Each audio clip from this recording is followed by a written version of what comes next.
Hello and welcome to Macros with Mythili, the ET Now show that takes a hard look at all the major macroeconomic issues and developments in India and overseas. This week we're going to take a hard look at an announcement that the whole country was actually waiting for with bated breath, only to have it overshadowed by another development when it finally came.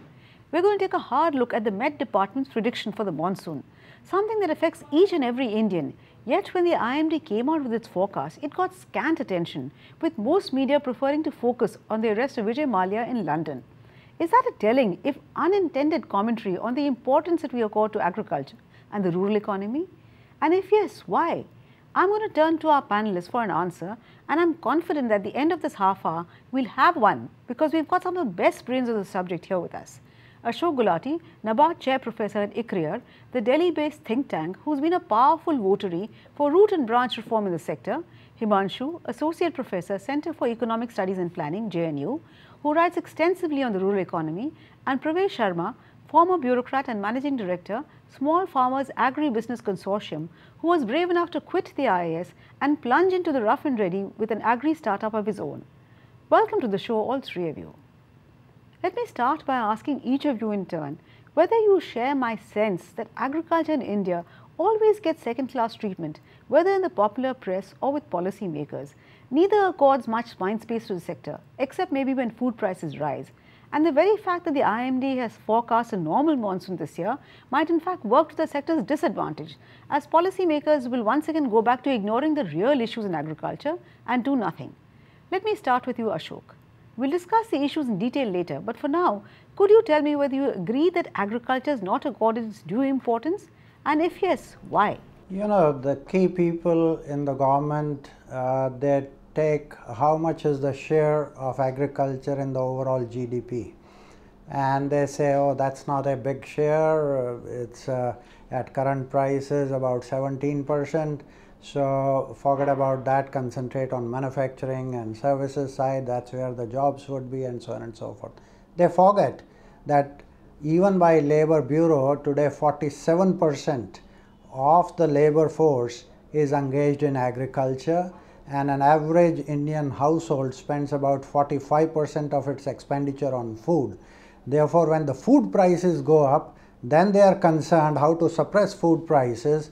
But if the food prices are low or tumbling, or farmer is selling at 1 rupee or 2 rupees a kg, the consumer side is happy, farmer is gone for a 6, as happened in this very year. Rains were good, production was good, but prices tumbled, and farmers threw potatoes and tomatoes and cabbages literally on the road. So that's a pity. It's a typical urban bias in the system, and that needs to be corrected. Himanshu, would you agree? And how is it that despite slogans like Jai Jawan, Jai Kisan that have been with us for many decades now, and more recently we have new slogans by the government, the farmer is still at the receiving end? Would you agree that the tragedy really is that we still accord so much importance to rains precisely because we neglected the many other factors that could actually make this sector more resilient, apart of course from forgetting that so many people's lives are actually involved in the sector? Himanshu? Yeah, I agree with Ashok on this count. But I'd just like to qualify a little bit. Sure. It's not that the agricultural sector is completely neglected. I mean, part of the neglect is basically in the media, particularly the English media, which has been plead guilty, yes. Yeah, not been keeping interest as far as what is happening to the agricultural sector or the farmer sector. Governments do respond to agriculture, but that's, I think, really the worrying point, that they respond to agriculture only when the agriculture system goes into a crisis. I mean, if you remember the UP election, and after the UP election, the first decision was related to farm loan waiver. But the question is basically that why don't we look at the agriculture sector as a holistic issue, as something which creates employment for majority of the people, as Ashok has already mentioned, but rather wait for agriculture sector to get into a crisis and then respond in a piecemeal way. Remember, 45 days the farmers of Tamil Nadu have been protesting in Delhi in the scorching heat, doing all sorts of new ways of protesting, all sorts of eating rat to eating from the floor, and all sorts of things they are doing. But there has hardly been any recognition of the crisis, of the problem that has been going on in the agriculture sector. And I wouldn't blame this government. This is something that has gone on for quite some time, and for at least a decade or so, and this is not going to change very easily. That's my own suspicion, and very real fear that agriculture, we are not looking at it in a serious way. Absolutely. Pravesh, I think you're the only one who perhaps feels more hopeful about the future of the sector in India, which is why you gave up your very cushy job to try your luck, if not at farming directly, but at something that's closely related to it, retailing farm products. What makes you so hopeful, much more than the three of us, I would say, that agriculture is a sunrise sector? Well, firstly, I don't think the other two are entirely pessimistic or negative.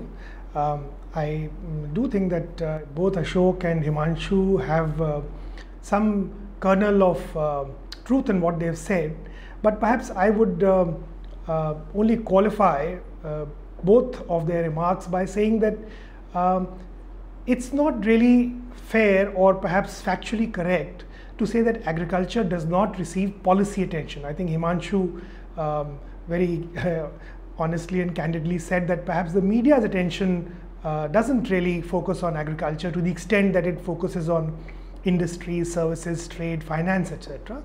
But the fact is, if you look at the outlays, which many experts, including Ashok, have pointed out could be deployed in a different way.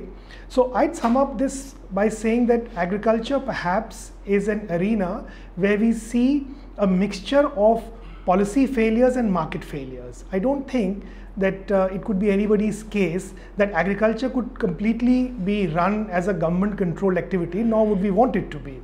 In fact, of all the three sectors of the economy, agriculture perhaps is alone in that the assets of agriculture, primarily land, animals, etc., are almost 100% privately owned.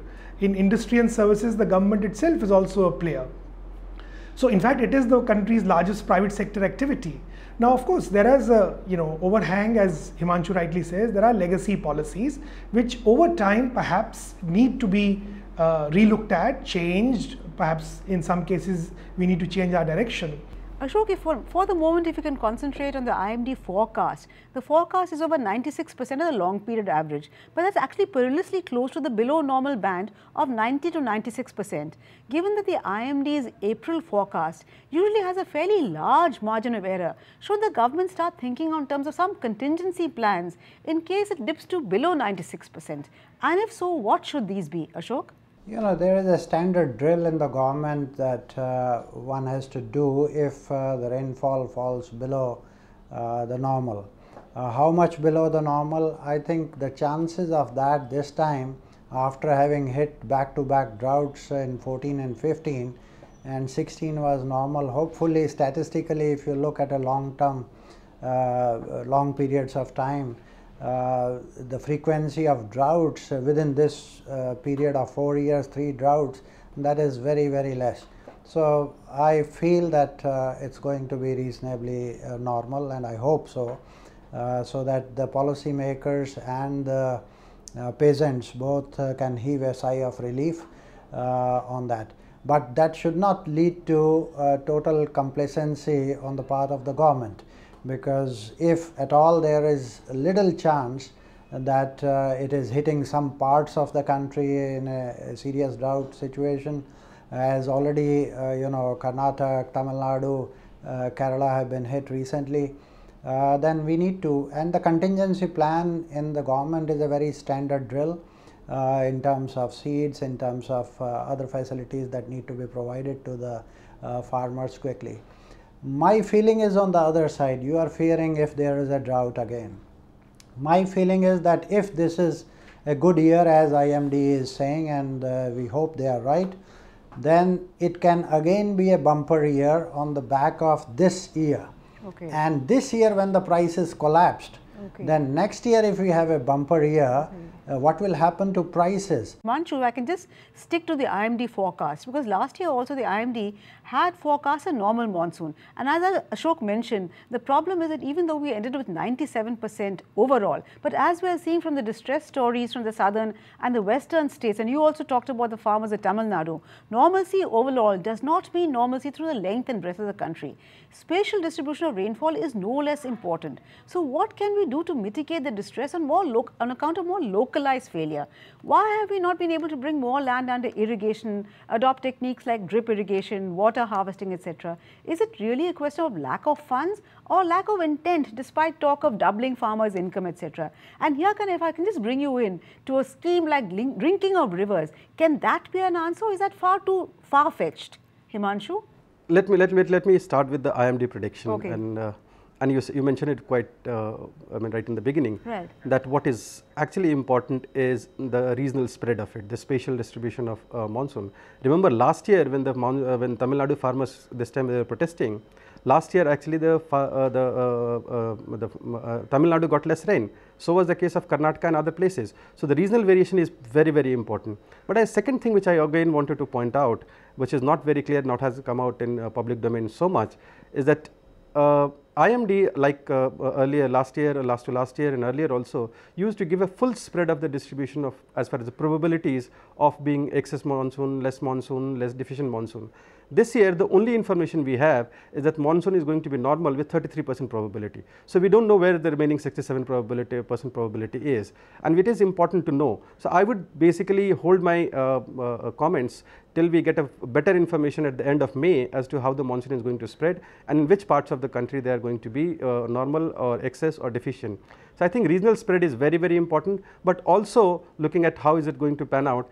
It is too early to make a comment on this as of now. But I think the more important point that you raised was more important, that why are we so dependent on monsoon even now? And that is, I think, a very, very important question, that the vulnerability of the Indian agriculture on monsoon has not changed much in the last 10 to 15 years. That is the time when actually agricultural investment in real terms, public investment in agriculture has also gone up, and agriculture was so called doing well. But a large part of that was also because monsoon was favorable, except for those years when we had drought. But we are not investing in agriculture, and in the last 3 years the data that we have as of now that has been released, the information is that public investment in agriculture is again going down, not going up in real terms. And that I think is a real worry, that we have a large proportion of our agricultural land which is still dependent on monsoon, and we are not. In fact, after the 14th Finance Commission, if you look at the investment that is going on agriculture, particularly on investment on irrigation, a large part of that gets shifted to state governments, and state governments are not investing. At least the data that is the tentative, the data that is available for the last 3 years, looking at the state level investments also.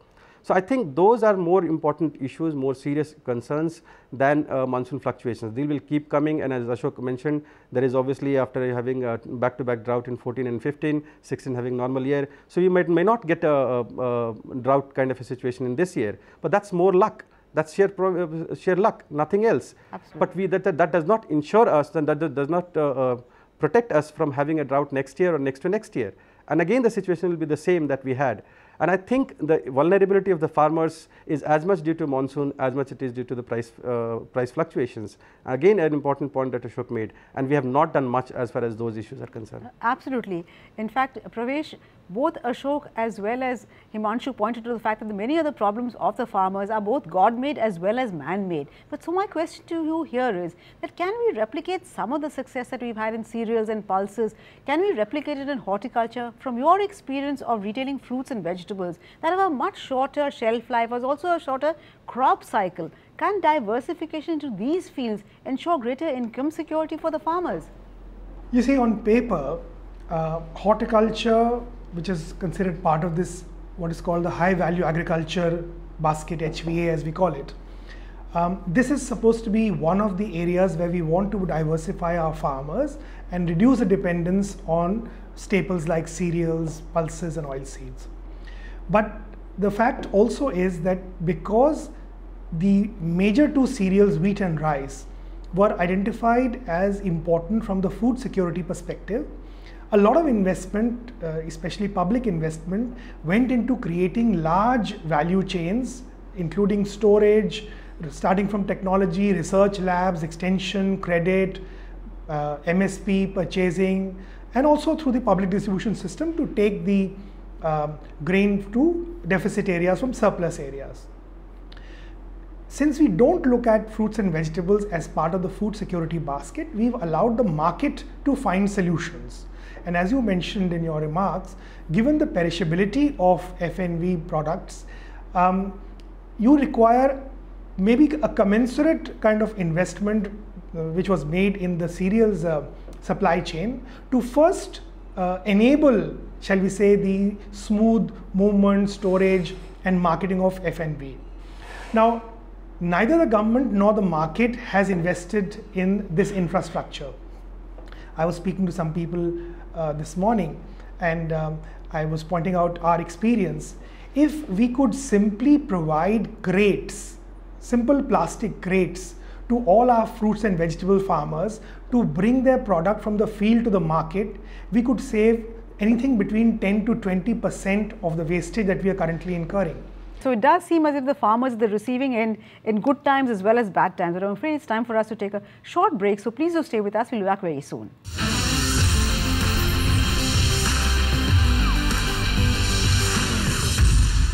Welcome back. You're watching Macros with Mythili, and we're discussing what happens to the farm sector after the IMD's prediction of a normal monsoon.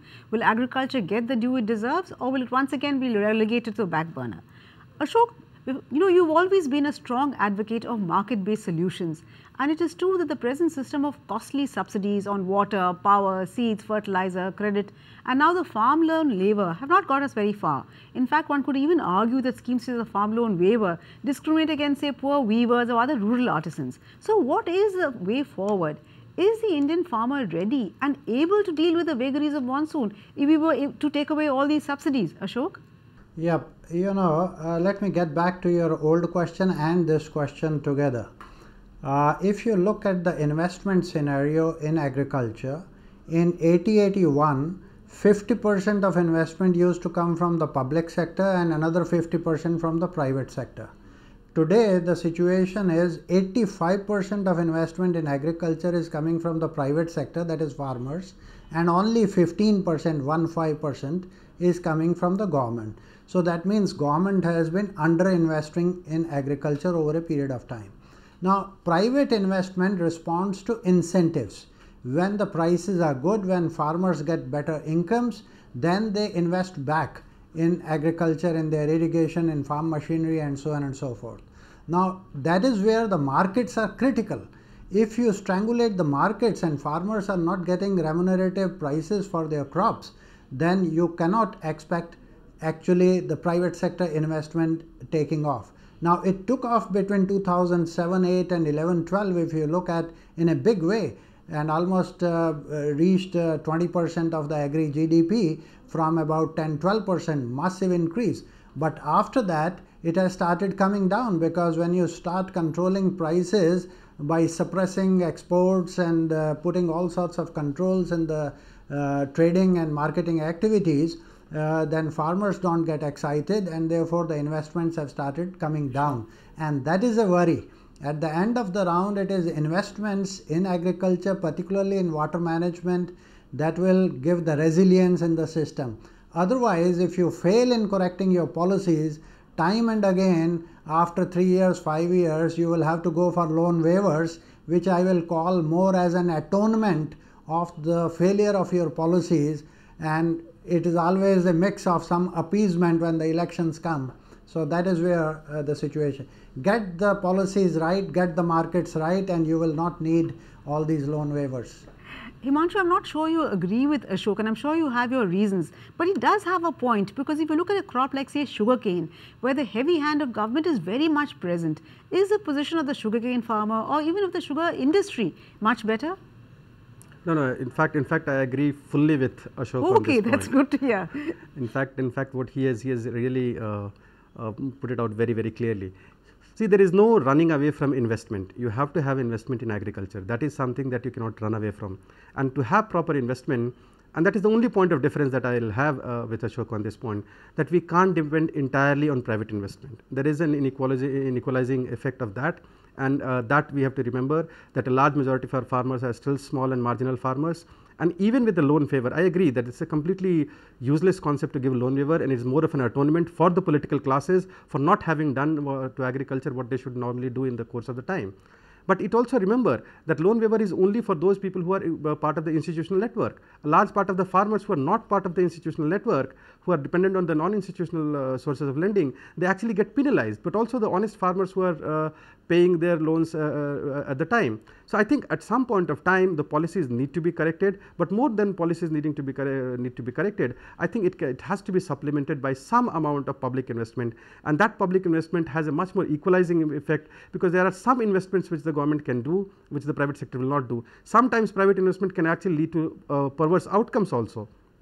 So I think the heavy drawing of water that we have seen, where there are huge investment have been made into bore wells and tube wells, which have led to drawing of waters because of a faulty policy of subsidizing a particular commodity, but not subsidizing other sectors of the economy, agrarian economy. So what exactly is needed is some kind of a holistic policy, not just crop specific, but also looking at the all aspects of resource management is very, very important. Access to credit is very, very important. Access to market is very, very important. And none of this, and I must emphasize here, no country in the world, even the most developed country in the world, agriculture survives without public support. So transport support has to be there, and public support has to be there in the form of greater investment, but also providing some kind of a basic infrastructure for marketing, transport networks, storage, but also new technology that is made available to small and marginal farmers. I think in all these fronts we have given up all our policies, and the only policy that is remaining today is the policy of subsidizing through MSP and the policy of loan waiver, which I think is a very, very dangerous trend for the agriculture in the coming future.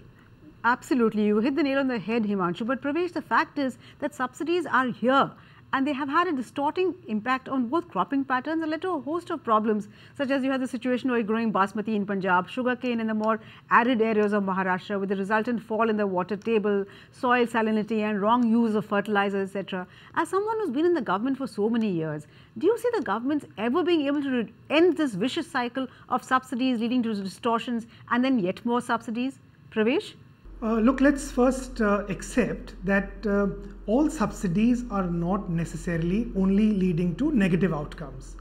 When the Green Revolution was launched in certain parts of northwestern India and parts of coastal, the peninsular India, it was a very conscious effort to provide subsidies to new technologies which farmers were unfamiliar with.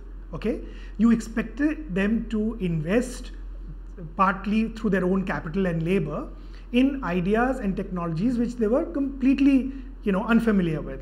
So that led to a huge increase in acreage in cereals. It led the country to food security. So I would in principle agree that yes, subsidies and investments have to be balanced. Currently, as Ashok and others have pointed out repeatedly, the ratio of subsidies to investments is 4:1, and that's certainly perhaps unsustainable for a country like ours. But as Himanshu was saying, there's no country in the world, at least a major agricultural country, where subsidies do not play a role in agriculture. So I think it would be a bit perhaps idealistic or maybe even unrealistic to expect that a country like India can completely do away with subsidies. Now, how are subsidies directed? Who are they targeted to? How well are they delivered? I think these are very legitimate questions, and I believe that there is a lot of work to be done there. The fact remains, and I think all three of us would agree there, that a lot of investment in agriculture, be it in research, be it in extension, be it in market linkage, be it in infrastructure, has to be led by public investment. As Ashok says, the ratio of public and private investment in agriculture has gone down, and public investment tends to crowd in private investment. So there is a very, I think, strong case for increased public investment, especially in areas of high value agriculture where the market demand is growing much faster than the demand in the cereal sector. So as India grows, bigger, more prosperous, the demand for milk, vegetables, fruits, eggs, milk, dairy products and animal protein products will rise. These are areas which could really do with a lot of strengthening through better farm market linkages, through better back-end infrastructure, through better research. Okay. Most of our research system in agriculture is focused on crop husbandry, while the truth is that the demand is growing more in fruits and vegetables and other products. So I'm not perhaps going to argue, or perhaps I don't think it can be justifiably claimed that we can move to a situation where subsidies are a very small part of the entire agricultural economy. Certainly for the foreseeable future, given that something like 60% of the population is still in agriculture, and even as we want to see movement out of agriculture through skilled labor going to other sectors, it's going to take at least the next couple of decades. And there are estimates that by 2050, India will still have the world's largest rural population. So I think we'll need to plan at least for the next 30-40 years if we are serious about using agriculture as an engine for livelihoods and incomes for our rural population. Okay, but I'm afraid this has really been a very interesting discussion, but I'm afraid we've run out of time completely. The good thing is that actually I found much more agreement amongst our panelists than when I expected when we put this panel together. Clearly, in the case of agriculture, we need to have both public as well as private investment. So it is a clear case of public-private partnership, if ever that was there in any other sector. Thank you so much, Ashok, Himanshu and Pravesh, for joining me in this very interesting discussion. Thank you also for watching. Remember, we'll be back next week with yet another edition of Macros with Mythili. In the meanwhile, if there's any other issue you'd like to see discussed in this program, do write into us at the email ID you see at the bottom of your screen.